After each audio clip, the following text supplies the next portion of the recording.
Charmingly, a few of my ex-students apparently referred to me in the presence of another instructor at the university as a sort of budget Indiana Jones, which I...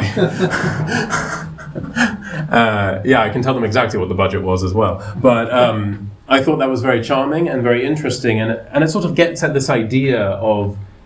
A lot of people have something in mind when you hear the word Amazon, right? Besides, obviously, what did I order last week, right? And still hasn't arrived.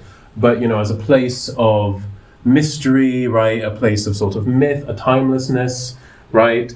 Deep, impenetrable rainforests, stuck outside of time somehow, right? And obviously the reality, as Miriam also said, is completely different from this, right? There are aspects and there are days, right, where you sort of think that, right? So, this is me on a hike to one certain community. Yeah, of course, right? It doesn't sort of matter what century it is other than what I'm wearing. And you feel that sometimes, but there's also a very definite sort of temporality and groundedness to things as well, of course, being like anywhere else in the world. That being said, so what do people think about? People think about Indiana Jones, who's an archaeologist, right? I'm not an archaeologist.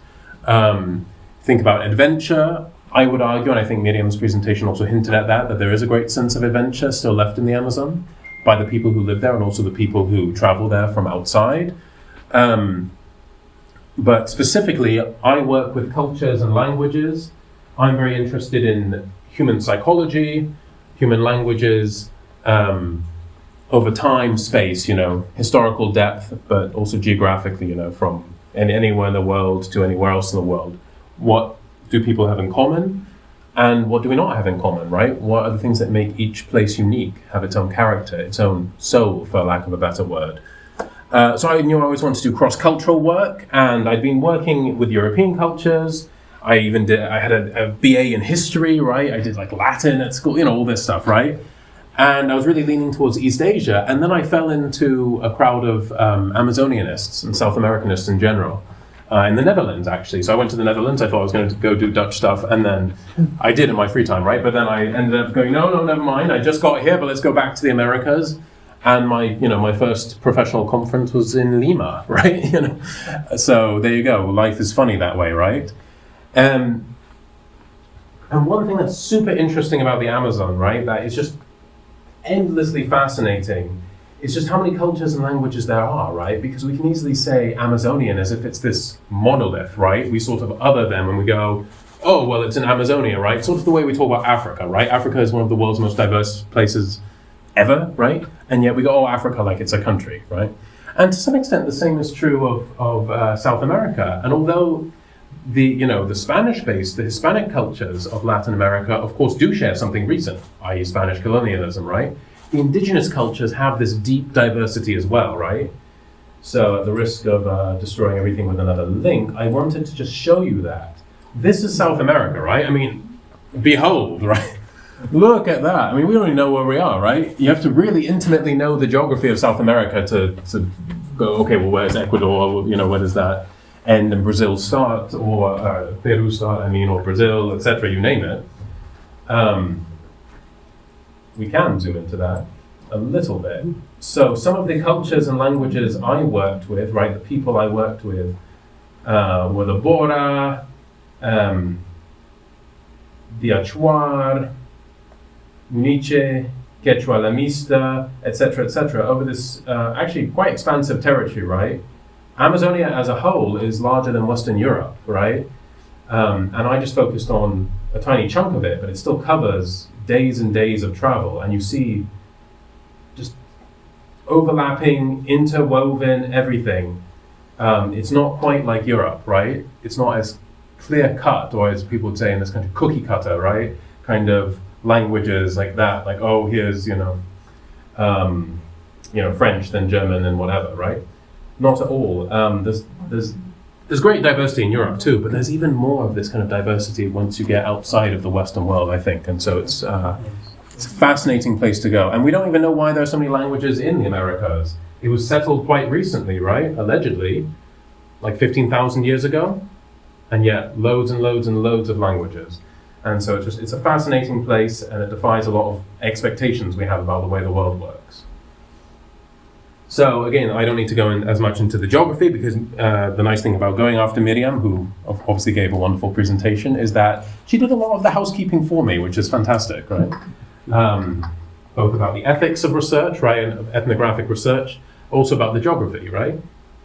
So we obviously have various Amazonian countries, right, in this corridor, and certain countries are both Andean with huge mountain ranges, and then Amazonian with lush rainforests. And I'll mainly talk about Ecuador and Peru, but I also spent a little time in the Leticia, a bit of time in the Leticia area, just like Miriam.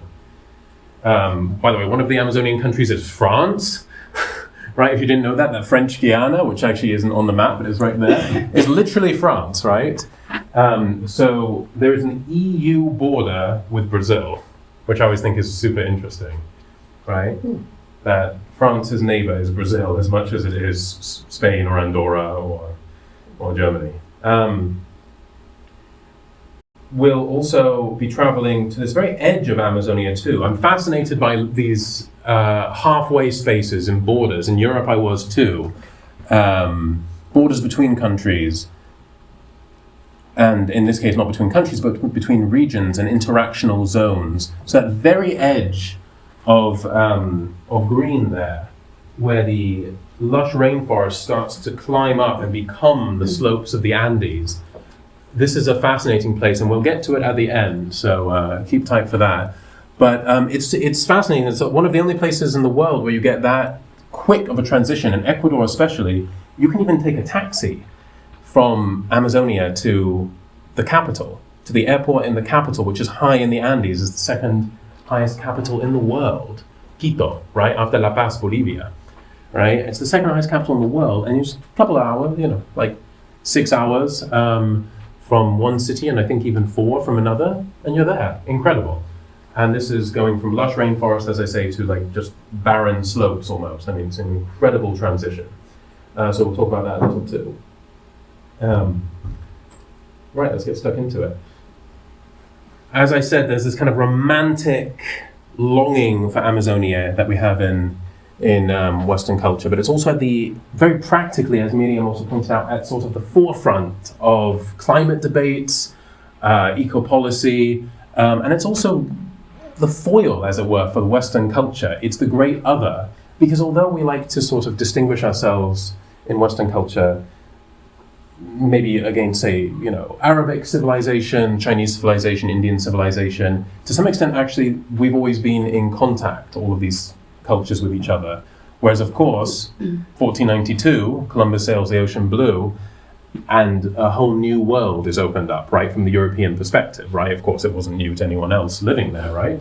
But we like to sort of create myths about Europe or Asia, etc., and how the rest of the world works based on what we find in places like Amazonia. And I always find that super, super interesting.